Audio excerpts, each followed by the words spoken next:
Chapter 29. And the Angels Sing. 6 months after his acquittal, Jim Williams sat down at his desk to make plans for his first Christmas party in 8 years. He called Lucille Wright and asked her to prepare a low-country banquet for 200 people. He hired a bartender, 4 waiters and 2 musicians. Then he took out his stack of index cards and embarked on the most delicate and satisfying task of all, compiling his guest list. Williams considered each card carefully before consigning it to the in stack or the out stack. He put most of the regulars promptly on the in stack: the Yearleys, the Richardsons, the Blunds, the Strongs, the Crams, the McLeans, and the Minseys, the Hardridges, the Hayneses, but he hesitated when he came to the card of his old friend Millicent Moreland.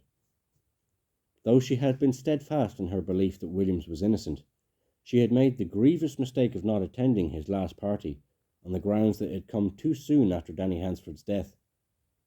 For this transgression, Williams put her in the outstack. She would do penance this year.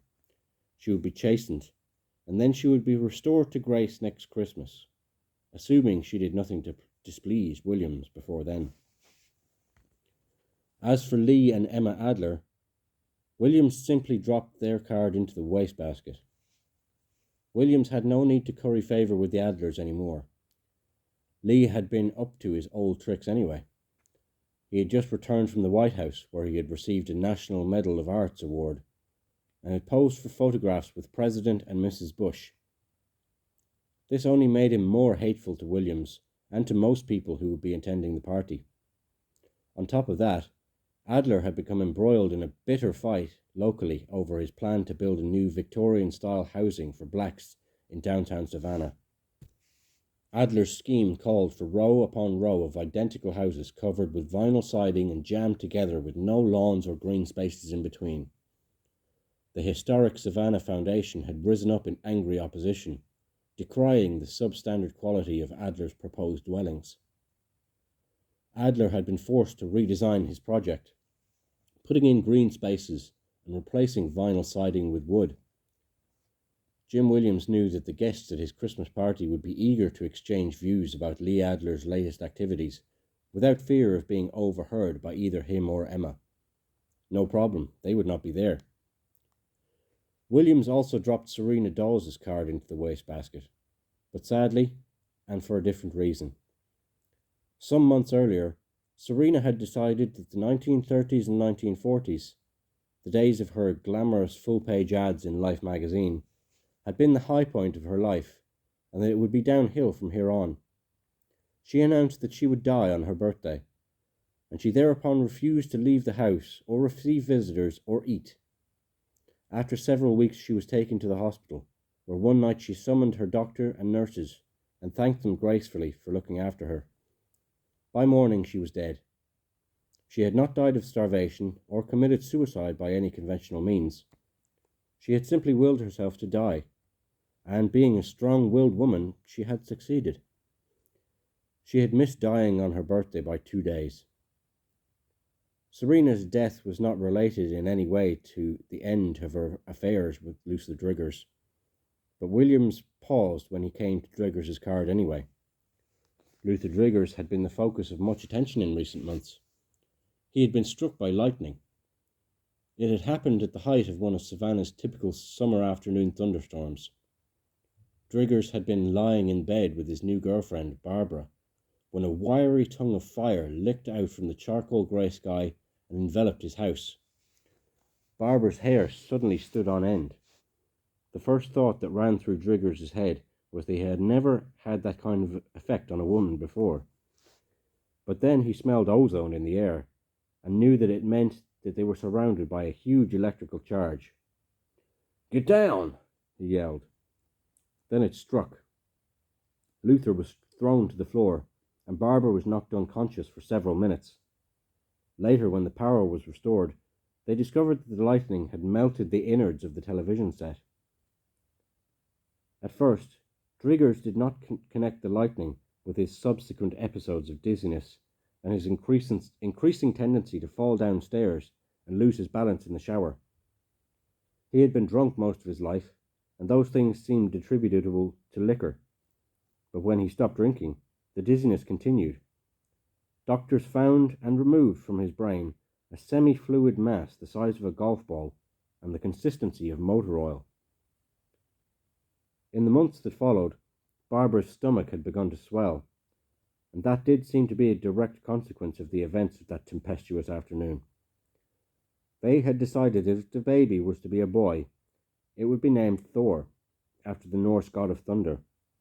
If it was a girl, they would name it Athena, after the Greek goddess who carried Zeus's thunderbolt.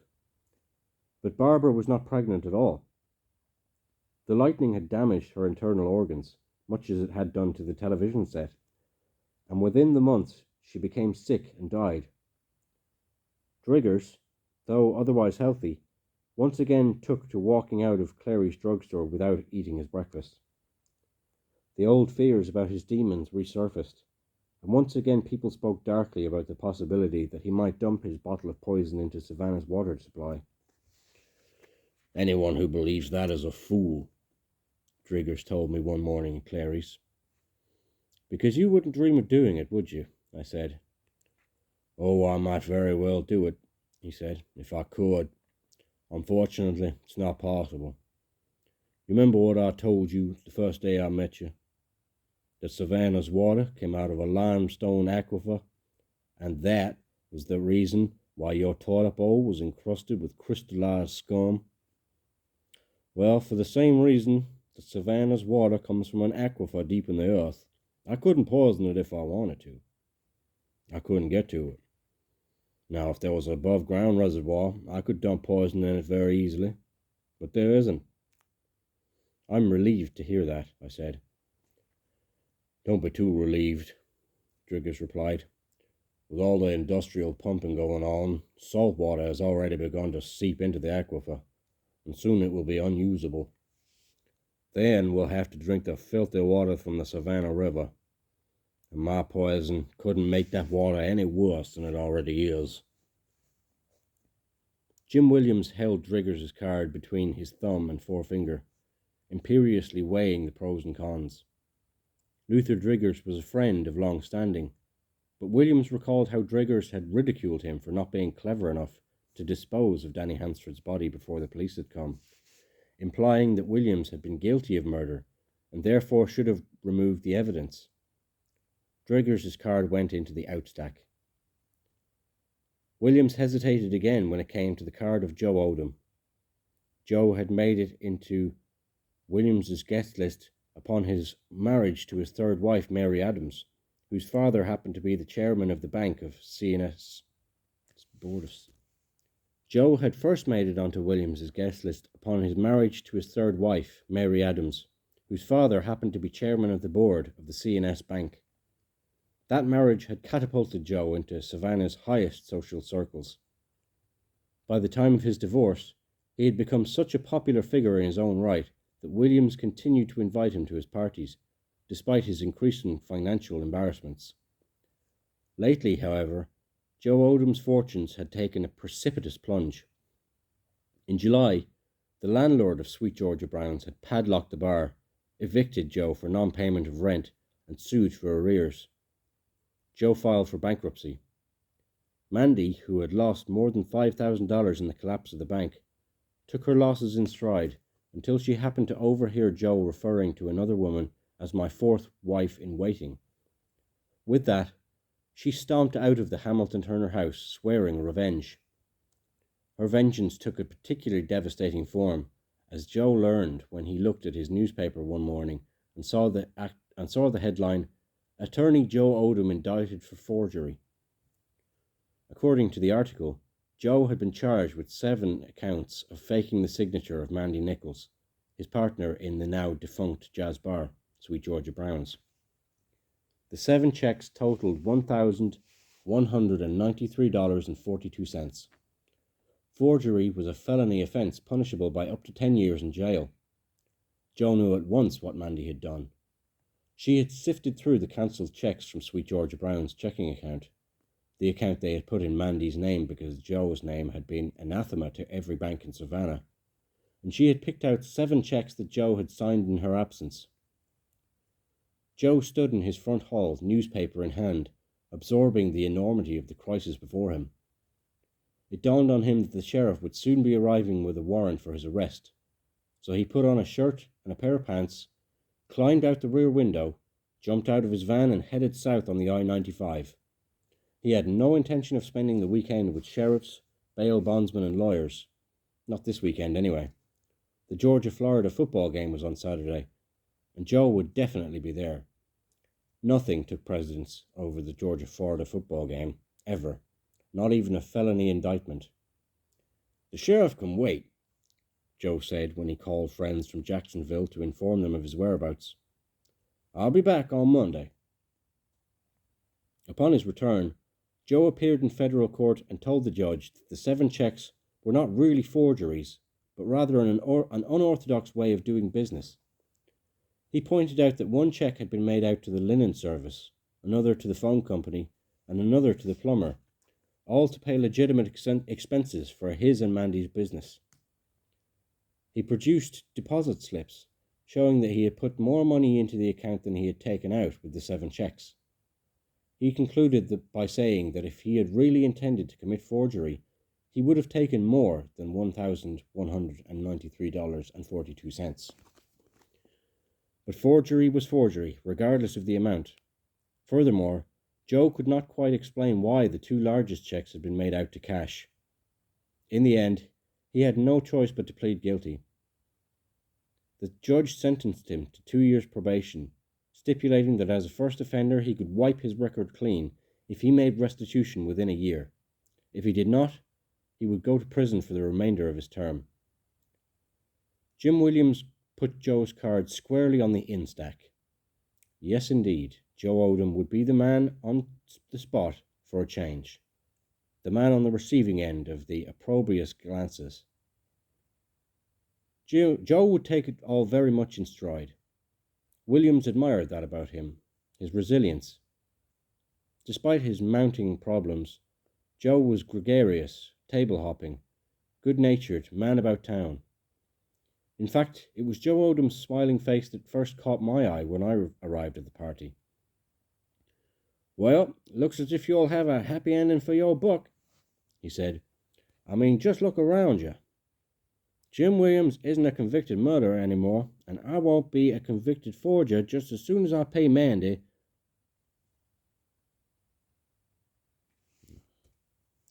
I mean, just look around you. Jim Williams isn't a convicted murderer anymore, and I won't be a convicted forger as soon as I pay Mandy what I don't really owe her. We're all out of jail, and it's party time again. If that ain't happiness, what is?" I was mulling over Joe Odom's formulation for happiness when Minerva arrived before me in a black and white maid's uniform. She was carrying a tray of champagne glasses. Guests gathered around and helped themselves, and when the tray was empty, Minerva moved closer to me. "I need to get me some devil's shoestring," she said under her breath. "What's that?" I asked. "It's a root. Some people calls it the devil's root. I calls it my baby 'cause it works good for me. I didn't bring none with me, though, and I need some before midnight. Trouble's brewing. It's that boy again." "Danny Hansford?" "Uh-huh. He's still working against Mr. Jim." "But what can he do now?" I asked. "Jim Williams has been acquitted. He can't be tried ever again for killing Danny." "There's plenty that boy can do," Minerva said. "He don't need no murder trial to cause hell. The boy died hating Mr. Jim, and that's the meanest kind of curse you can have against you. It's the hardest one to get undone." Minerva's eyes narrowed. "Now, listen," she said. "I need to get me some of that root, and I know where there's some growing. It ain't but 2-3 miles from here. Mr. Jim can't take me there on account of his party going on. So what I need to know is, would you drive me?" I nodded that I would, and Minerva told me to meet her in the square by the monument at 11. If the angry ghost of Danny Hansford was hanging heavy over the Jim Williams's party, it did not dampen the mood even slightly. Sonny Seiler was present, rosy-cheeked and smiling, accepting congratulations for his acquittal of Williams and condolences for the recent death of Uga IV, who had been killed by kidney failure while at home watching a Georgia basketball game on television. The Bulldog mascot was buried in a private funeral service near Gate 10 of Sanford Stadium, alongside the graves of Uga I, II, and III. Seiler chose a successor, and within 2 weeks, the state of Georgia sent him a new license plate for his red station wagon, Uga V. Blanche Williams, who had been the soul of stoicism throughout her son's ordeal, wore an evening gown and pink corsage. She pronounced herself as pleased as could be. She was 83, she said, and now that her son was safe, the good Lord could take her any time he pleased. Jim Williams was decked out in black tie and Fabergé cufflinks. He circulated among the guests, laughing heartily and displaying an ease and contentedness he had not shown in many years. He raised his eyebrows slightly when I told him I had agreed to take Minerva on an errand later on. "I think she's going a little overboard this time," he said, "and I've told her so. I'm afraid she may be getting too fond of the $25 I paid her each time she did a little root working for me. But it don't matter. She'll never cost me a fraction of what I had to pay my lawyers." At 11 o'clock, Minerva and I got into my car, and in a few minutes we were heading west on a road towards the airport. "It's growing wild just this side of an overpass," she said, "but I don't remember which overpass." We pulled off the road at Lyons Parkway overpass. Minerva took a flashlight out of her satchel and thrashed around in the bush. She came back empty-handed. She had no luck at the second pass either. At the third, she foraged farther afield and returned carrying a handful of weeds and roots. "We got the roots," she said, "but we ain't through yet. Now we got to go see the head man." "Dr. Buzzard?" I asked. I was beginning to suspect that I had been duped into taking part in a long and involved expedition. Dr. Buzzard's grave was in Beaufort, an hour's drive each way. "No, not him," she said. "He's done all he's going to do. We're going to go see the real head man now, the only one who can put a stop to this thing." She did not elaborate, and in the moments we were riding east towards the beach, open fields and marsh grass spreading out in the darkness on all sides. "Jim Williams doesn't seem as worried as you do about Danny Hansford," I said. The oncoming headlights glinted off Minerva's purple lenses. "He is worried," she said, "and he should be, 'cause I know, and he know, and the boy know that justice ain't been done yet." She stared ahead unblinking, and spoke as if in a trance. "Mr. Jim haven't told me nothing," she said, "and didn't need to. I seen it in his face. I heard it in his voice. When people speaks to me, I don't hear the voice, I see a picture. And when Mr. Jim spoke, I saw it all. The boy fussed at him that night. Mr. Jim got angry and shot him. He lied to me, and he lied to the court. But I helped him anyways, 'cause he didn't mean to kill the boy. I do feel sorry for the boy, but I always takes the side of the living, no matter what they done." We crossed the low bridge over the inland waterway onto Oatland Island. After taking several turns, we came to a boat ramp that led down to the water's edge on a wide creek. "Do you want me to wait here?" I asked. "No, you can come too," she said, "but only if you keep real quiet." We left the car and walked down the ramp.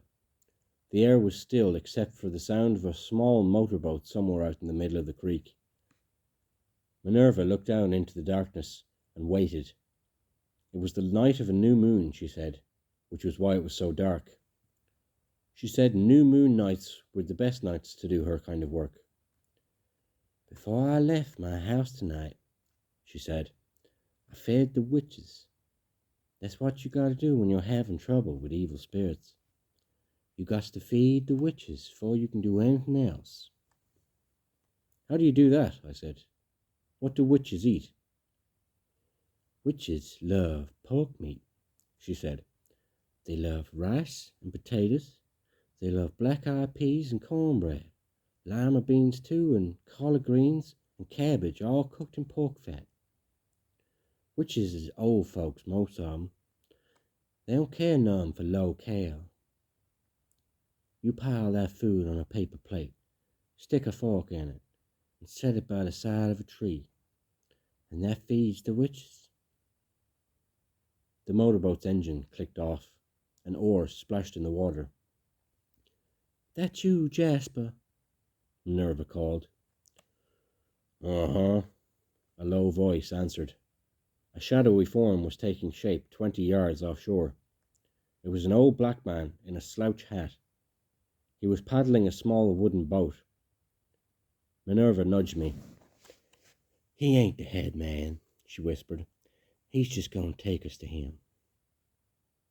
Jasper touched his hat as we got in, then pushed off with the paddle and started up the motor again. As we moved through the blackness, Minerva dipped her handful of roots into the water to clean off the dirt. She broke off a piece and put it in her mouth. The boat rode low in the water. I sat perfectly still, afraid that if I made the slightest movement we would capsize. A solid wall of trees before us on the opposite shore rose forbiddingly. It was a black mass without a single light visible. Jasper turned off the engine and paddled until the boat scraped the sand. We all got out. Jasper pulled the boat onto the shore and sat down to wait. Minerva and I climbed into the top of a low rise. Slowly, as my eyes adjusted to the darkness, I became aware of dense shrubbery around us and the ghostly drapery of Spanish moss. We moved deeper into the trees, and I began to make out solid shapes rising from the ground. Obelisks, columns, arches. We were in Bonaventure Cemetery. I had come to this place many times since Mary Harty had brought me here on the first day in Savannah, but never after dark. I recalled now what Mrs. Harty said to me, that late at night, if you listened closely, you could hear the echo of the long-ago dinner party with the burning house and the guests proposing toasts and throwing their wine glasses against tree trunks. I heard it tonight. All I heard tonight was the wind sighing in the trees. Then it occurred to me why I had never come here this late. The cemetery shut its gates at dusk. We were trespassing. "I don't think we're supposed to be here now, Minerva," I said. "The cemetery's closed." "Can't do nothing about that," she said. "Dead time don't change for nobody." "But what if they have a night watchman?" I asked. "I has worked this flower garden many times and never had no such trouble," Minerva said firmly. "The spirits is on our side. They will watch over us." She shined her flashlight onto a piece of paper with a hand-drawn map on it. "What if they have guard dogs?" I asked. Minerva looked up from her map. "Now listen," she said. "If you're afraid to come with me, you can just go back and wait with Jasper. But make up your mind, because it's already 20 to midnight." In truth, I was beginning to feel the protective force of Minerva and her spirits. So I followed as she set off, map and flashlight in hand, mumbling to herself. Bonaventure at midnight was a vast and sombre place, nothing like the friendly little graveyard in Beaufort where Dr. Buzzard was buried and where boys played basketball on a floodlit court 100 yards away. Before long, we came across a somewhat more open terrain, with a few scattered trees and modest tombstones in orderly rows. Minerva paced off several rows and turned right. Halfway down the row, she stopped again and looked at her map. She turned and shined a light into the ground behind her. "There it is," she said. At first I saw nothing, no headstone nor tomb, but when I stepped closer, I saw a small granite tile set into the ground, flush with sandy soil. The beam of Minerva's flashlight illuminated the inscription: Danny Lewis Hansford, March 1st, 1960, March 2nd, May 2nd, no, dickhead. Danny Lewis Hansford, March 1st, 1960 to May 2nd, 1981. "That's him," she said. "That's the head man in this thing. That's the one causing all the trouble." Deep double tire tracks bracketed Danny Hansford's marker. Utility trucks had apparently driven back and forth over this grave.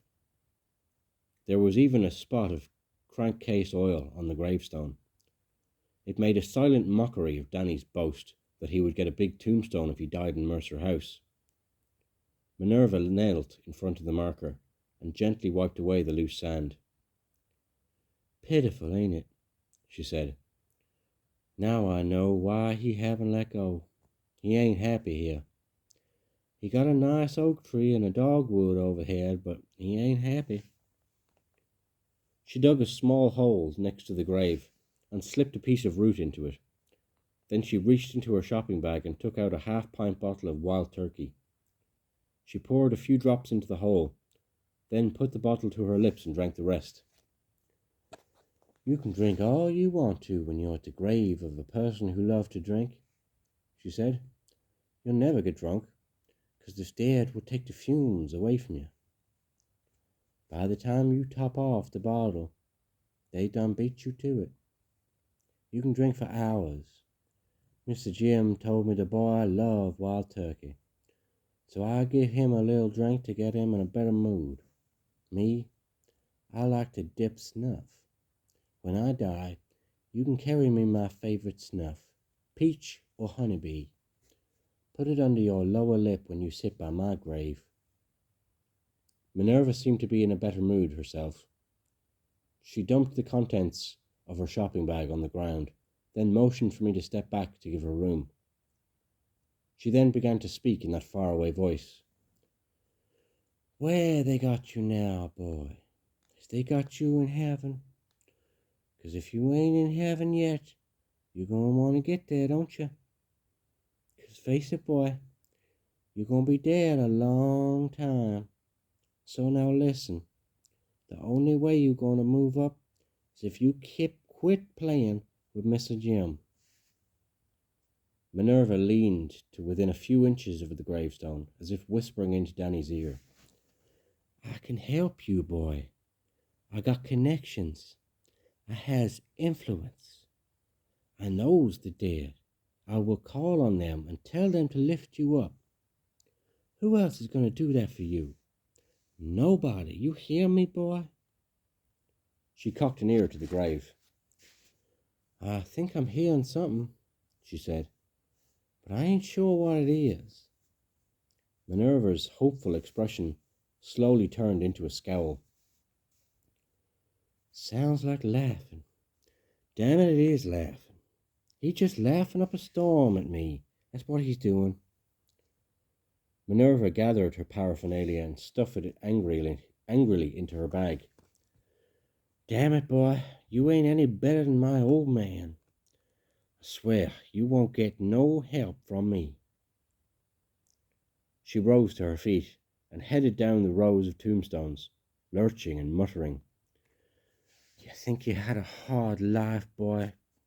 Hell, you ain't had no idea. You never had no bills to pay, no kids to feed, no house to clean. You done had it easy. Well, you can just lay there now. That'll teach you." Minerva charged through the darkness, her beam of her flashlight bouncing ahead of her. We passed the graves of Bonaventura's two most famous residents, Johnny Mercer and Conrad Aiken. Mercer's epitaph affirming a hereafter in which angels sang. Aiken's raising the spectre of doubt and of destinations unknown. Danny Hansford would have to chart his own course now. Minerva had washed her hands of him, at least for the time being. Once we were back in the boat, she lightened up. "I'll leave him lay there a while," she said. "Let him worry he'd missed his chance to get up to heaven. Next time I come, he'll be glad to see me. I'll carry some wild turkey and some devil's shoestring, and I'll give him another chance. Oh, he'll back off, Mr. Jim, and by. Then I'll raise him up, and he won't laugh at me no more. You wait and see. Him and me is going to be such good friends. He'll be giving me numbers before long, so I can play 'em and get me some money." Less than a month later, on the morning of January 14th, 1990, Jim Williams came downstairs to feed the cat and make himself a cup of tea. After doing that, but before picking up the newspaper from the front stoop, he collapsed and died. News of William's sudden death at the age of 59 immediately gave rise to the speculation that he had been murdered or that he had taken an overdose of drugs. But the coroner announced that there would be no indication of foul play or drug abuse, and that Jim Williams appeared to have died of natural causes, most likely a heart attack. After an autopsy, the coroner was more specific. Williams had died of pneumonia. This started another rumour that he may have died of AIDS, but Williams had shown no signs of being ill. In fact, only a few hours before dying, he had attended a party in which he had been in good spirits and apparent good health. Minerva, of course, had her own idea of what had happened. "It was the boy that done it," she said. A little noticed detail of William's death lent an eerie ring of truth to her pronouncement.